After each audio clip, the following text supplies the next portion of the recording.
A designer shared their Jeffree Star inspired product, and Jeffree is ready to sue. Before I get into the tea, I just want to put out a disclaimer. Please do not send any hate to Jeffree Star, Lunar Studios, or anyone else mentioned in this story. This video is simply meant to report on the news and give some insight on the situation. Now let's get into the tea. On May 30th, Lunar Studios sent a tweet to Jeffree Star. "We are working on a line of shoes called Starfall that is inspired by your color palettes. When they launch, we will let you know." Fast forward to July. Lunar Studios released a collection of shoes inspired by some of Jeffree's eyeshadow palettes. The shoes were named after the palette they were inspired by, like Blood Sugar and Jawbreaker. When Jeffree saw the shoes, he wasn't happy. He tweeted, "You are using my images and copyrighted palette names to sell your products. My lawyer will have fun with you after the holiday. Get the pen and the checkbook out. Talk soon." He later deleted the tweet. Lunar Studios replied, "I wasn't trying to be disrespectful or use your names. I apologize. I will change the names. I just thought you would think it was cool." A Jeffree fan account tweeted at Lunar Studios, "You can't just use his product's names that he created. That's copyright. You are aware of how copyright works, right? He is doing the reasonable thing to protect the names of his products and their image." Lunar Studios said, "They told me the names were okay to use since it wasn't makeup. I'm sorry, I'll take them all down. I'm working on it now. I'm new to the whole design thing." When the fan account asked who they were, Lunar Studios responded, "The company I was working with for designing. Everything is taken down now, okay? I honestly didn't know. I just started this stuff like 3 weeks ago. I just wanted to show how much I love the palettes by turning them into shoes." This story flew under the radar while it was going on, but drama channels Karina Kaboom and Dustin Daly spoke about what happened on their channels, and people in the comments had a lot to say. A lot of people saw Jeffree's point of view. "I can't blame Jeffree. That's his blood, sweat, and tears in this brand, and for someone to use his names are just wrong. Anything with any of his names sells like hotcakes. He has to do what he has to do."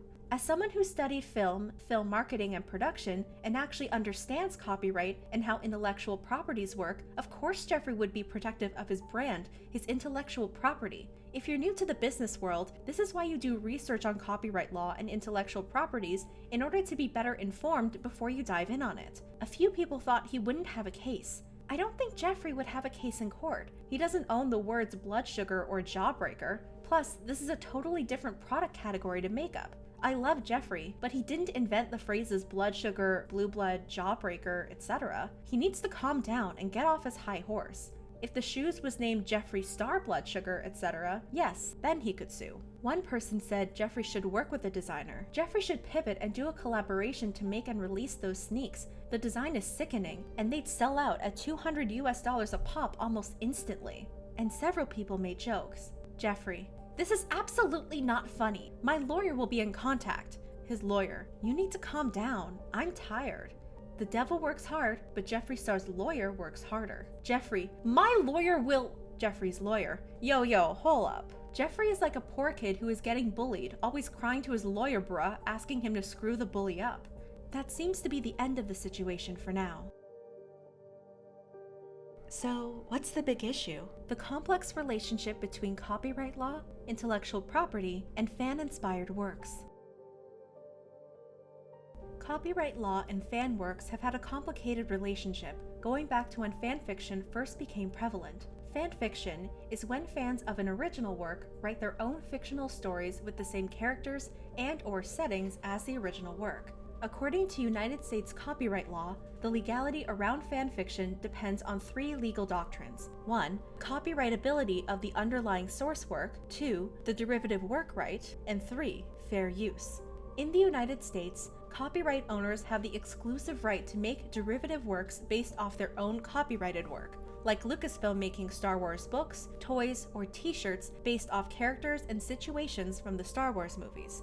If a copyright owner chooses to exercise their right to make derivative works against a work of fanfiction, they can sue the fan creator for copyright infringement. Fanfiction is not considered infringing on the original copyright if it constitutes fair use. To determine fair use, the courts consider 4 factors. 1. The purpose and character of the use, including whether such use is of a commercial nature or is for non-profit educational purposes. 2. The nature of the copyrighted works. 3. The amount and sustainability of the portion used in relation to the copyrighted work as a whole. And 4. The effect of the use upon the potential market for or value of the copyrighted work. For years, authors, networks, and studios have ignored fanfiction and fanworks as long as the creators don't try to profit from the works. They don't want to alienate the fans, and a more engaged fan base means more money for the rights holders. But commercialization has started to creep in as fanworks have evolved, and making money doesn't necessarily equal commercialization. Heidi Tandy, an intellectual property attorney with specialties in internet law and fandom law, says, since 2002, there's been a pretty clear distinction about what constitutes commercial versus non-commercial publishing. I did a panel with Warner Brothers and posed the question, what if we put Google ads or become an Amazon affiliate on our fanfiction site as a way to pay our server and hosting bills? And they said, we have no problem with self-funding. What we have is a problem is with people selling things as if they were authorized or created by us or the original author. Other companies have a similar perspective. If you make a water bottle with the name of a TV show on it, nothing will likely happen. If you sell it at cost at a convention, the company may not sue you, but they might send you a cease and desist letter.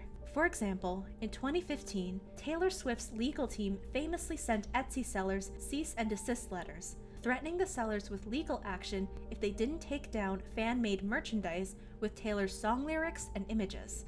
The week before the letters were sent out, Taylor's legal team had trademarked several phrases from her 1989 album, including "This Sick Beat," "'Cause We Never Go Out of Style," and "Party Like It's 1989. The trademarks were mostly related to merchandising, likely to prevent other people from profiting from products with those expressions on them.